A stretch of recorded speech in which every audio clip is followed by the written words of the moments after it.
Hello, ഇന്ന് നമ്മൾ മത്തൻ കുമ്പളം വെച്ചിട്ട് ഒരു കറിയാണ് ഉണ്ടാക്കുന്നത്.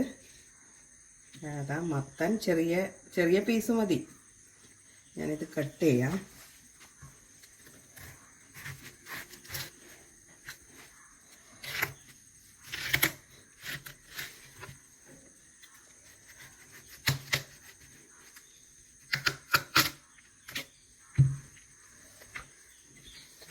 ഇത്ര തന്നെ വേണ്ട, ഇതിനേക്കാളും ചെറിയൊരു പീസ് മതി നമുക്ക് കറി വെക്കാൻ.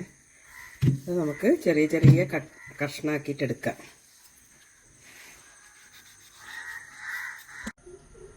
മത്തങ്ങ നമ്മൾ കഴുകി ചെറിയ പീസാക്കിയിട്ട് ഇട്ടിട്ടുണ്ട്. അതിലൊരു ചെറിയ തക്കാളിയും ഇട്ടിട്ടുണ്ട്.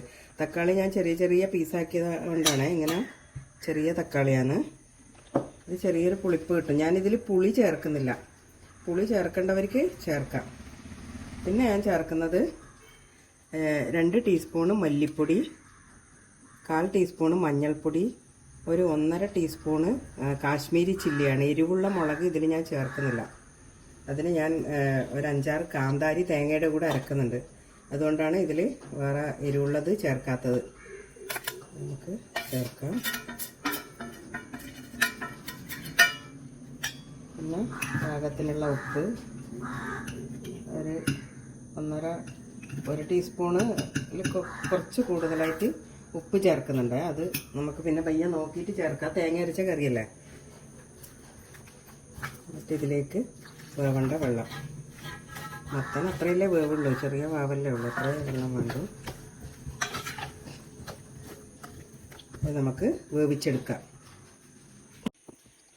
ഇത് നമ്മൾ മത്തങ്ങക്ക് അരക്കുന്നതാണ്. 1 കപ്പ് തേങ്ങക്ക് ഒരു 10 കാന്താരി, ഒരു 3/4 ടീസ്പൂണ് ജീരകവും, 1 ചെറിയുള്ളിയും, 2 അല്ലി വെളുത്തുള്ളിയും, ഒരു ചെറിയ പീസ് ഇഞ്ചിയും, ഇതെല്ലാം ചേർത്തിട്ടാണ് ഞാൻ അരക്കുന്നത്. ഇതിൽ 3 പച്ചമുളക് ഇടുന്നുണ്ട്. അതാ ചെറിയ പീസാക്കിയതാണ്. 3 പച്ചമുളകേ ഉള്ളൂ. അത് നമുക്ക് തേങ്ങ അരച്ചെടുക്കാം.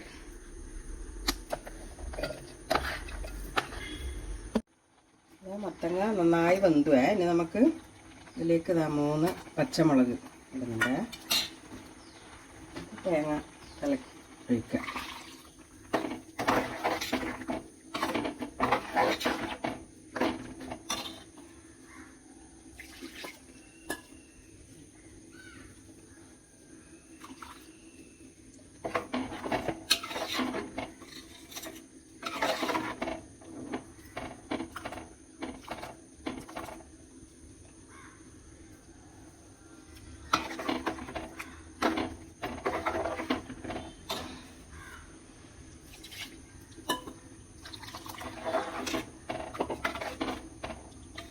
ഇപ്പം ഉപ്പുണ്ടോ മുളകുണ്ടോ എന്നെല്ലാം നോക്കണേ. എല്ലാം കറക്റ്റായിട്ടുണ്ട്.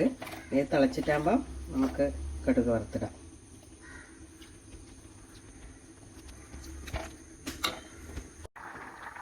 നമ്മൾ മത്തങ്ങ നന്നായി തിളച്ച് ഇനി നമുക്ക് ഇറക്കി വെക്കാം.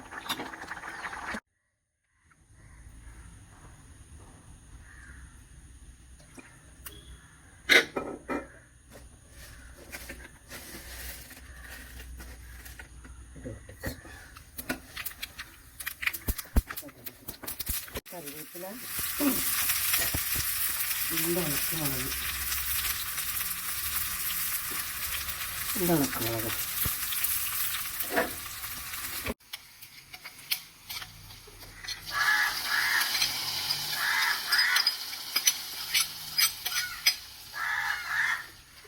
നമ്മുടെ മത്തങ്ങ കറി റെഡിയാണ്. നല്ല ടേസ്റ്റാണ്. എല്ലാവരും ഒന്ന് ഉണ്ടാക്കി നോക്കണേ. ഇഷ്ടപ്പെട്ടിട്ടുണ്ടെങ്കിൽ കമൻറ്റ് ചെയ്യണേ. Okay, thank you.